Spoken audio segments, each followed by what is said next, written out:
karon may tinto ko karon sa chicken o yan siya ng rice ng pen po ng rice na chicken na i-describe yun sa ano nangyari siya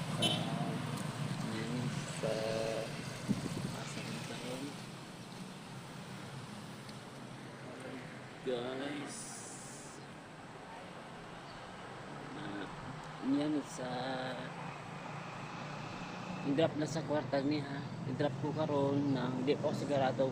kung saan ko i-drop na kwarta na kasi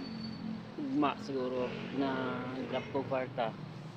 base na wala ko kabalo sa oras na